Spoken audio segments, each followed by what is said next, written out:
Hey guys, welcome back to episode 2 of our movable chord shape series. In the first episode, we talked about how to move around our major chord shapes, and today, as promised, we're going to talk about moving around some of our minor chord shapes.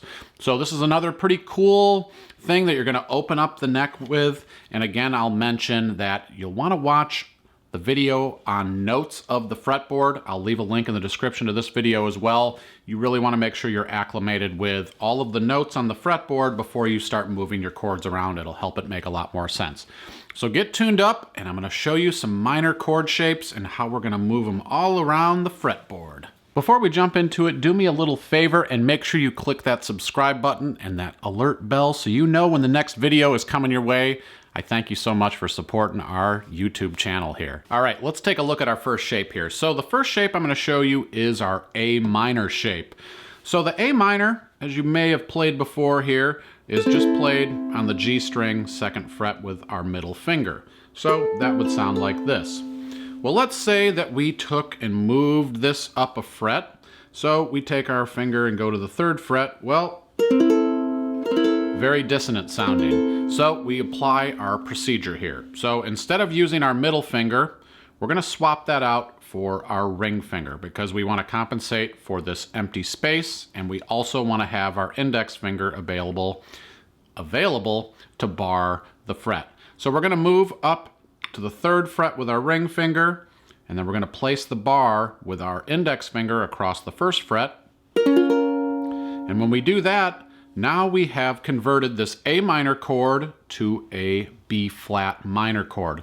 So I know this chord is infamous from 21 Pilots' House of Gold, so you may have come across it before. This is how you play it. And this is where it came from, which was an A minor chord. So we have A minor, and we move over here, we have B flat minor, because we changed the root of the chord. We had an A note when we played this before because the open A string on the bottom. When we bar it, now this note is played on the 1st fret, so it's a B flat note. And because it's a minor chord, it carries that same characteristic. It stays a minor chord, and now we have B flat minor. Another chord you may have encountered before, B minor, is just played here by shifting this to the 2nd fret, and our ring finger's on the 4th. I'm actually using my middle finger and index finger to kind of really compress down on the strings, so that might be something, if you have a harder time playing bar chords, this will help you. I'll move up here to the 3rd fret with my bar, and I'm playing a C minor. And we move up again to C sharp minor, and then the 5th fret is D minor. This is a good place to make a mental note that when you're playing and your fingers are on the dots here on the 5th and the 7th fret, you can see the dots, that you're playing a D minor chord. D minor is very common. It shows up in a lot of different songs. So maybe you substitute this D minor a time or two, or if you're playing with somebody else and they're playing the 1st position D minor, you could play your D minor up here. And then we move to D sharp minor and E minor on the 7th fret. Who knew there was an E minor this high up on the fretboard? Well, we know now. There's an E minor there. And we move again. We have an F minor, F sharp minor, G minor, G sharp minor, and then we're back to A minor when we're barring the 12th fret. So now, with just this one simple A minor chord, you have all of these different minor options up and down the fretboard. So some of them make more sense than others to go to depending on the situation and the song. But the cool thing is, anytime you hear a minor chord name that you don't know, even just using this one shape here on A minor, you can figure out every minor chord. So that is the A minor shape. The next shape that's pretty useful here is the D minor shape. So the D minor shape looks like this. We have our middle finger on the G string 2nd fret, ring on the C string 2nd fret, and index on the 1st fret of the E string. That would sound like this. Now if we move this chord over 1 fret, now we're on the 3rd and the 2nd, we're going to play that and it's going to sound dissonant. I just know it. Yes, it does. Why does it sound dissonant? Again, because we have this open string that we need to compensate for. So we need to do the old switcheroo on our fingers. So we're going to make our index finger available by moving our ring and pinky to the top two strings and putting our middle finger on the E string. So we have ring on the G, pinky on the C, and middle on the E string. And now our index finger is available. So when I shift to the 3rd fret with this chord, I can lay down my index finger across the 1st fret. And now instead of playing D minor, I'm playing D sharp minor. You can also just take your index finger and play it across the 1 string here on the A string on the bottom. Achieves the exact same thing. So if you don't want to bar, this is a chance here where you don't need to bar to move these chords around. So same thing here, we have a D sharp minor. Let's keep going down the neck here. If we move up to the 2nd and the 3rd and 4th fret here, we have an E minor chord. So we went D minor, D sharp minor, E minor. If I move, now my ring and pinky are on the 5th fret, I have an F minor. F minor is a chord you may have come across before and not really known where to play it. Well, you can use this D minor shape to figure out where it is. What I do sometimes is when I hear a chord like F sharp minor or G minor, I try to think about the note that's in close proximity to that. So if I'm looking for an F minor, well, I know that D and F are pretty close together in the alphabet, so as I'm experimenting trying to figure out where that chord might be played or what minor shape I can use, I try to stay with something close in the letter. So D is close to F. I know I can go D, D sharp, E, and then F. So not too far away to find that chord.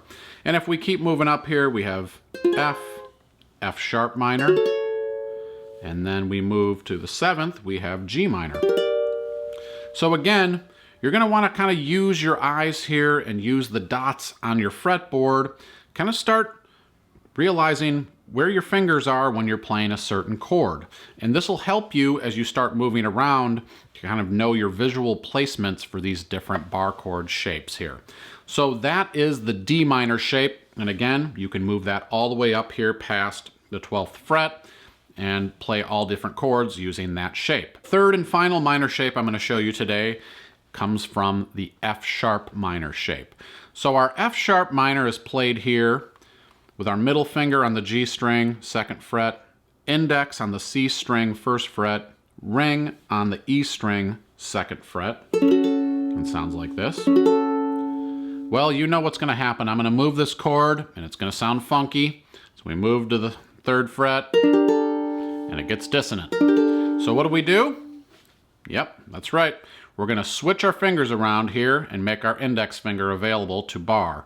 So now I'm going to play this F sharp minor with my ring on the G string, my middle on the C string, and my pinky here.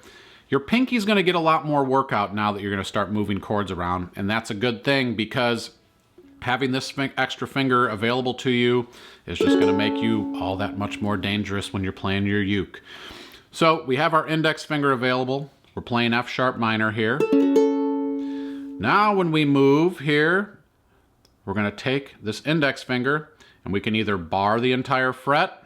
To me, it makes more sense just to place it here on the A string on the 1st fret. And now we have a G minor. So we moved from F sharp minor to G minor. And then we move again and we have G sharp minor. And oh wait, there's a cool chord coming up that you've played before. Yes, it's the A minor. So that's pretty cool. You have this A minor shape here, and you also have an A minor right here. So maybe you're playing a song and you just want to vary up. You're playing A minor a little bit.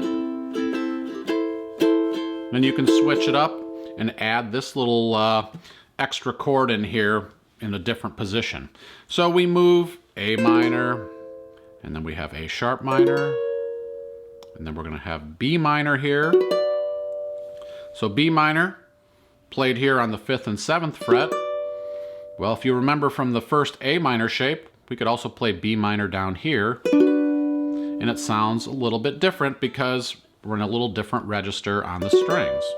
All right, let's take some of these movable chord shapes and put them to work.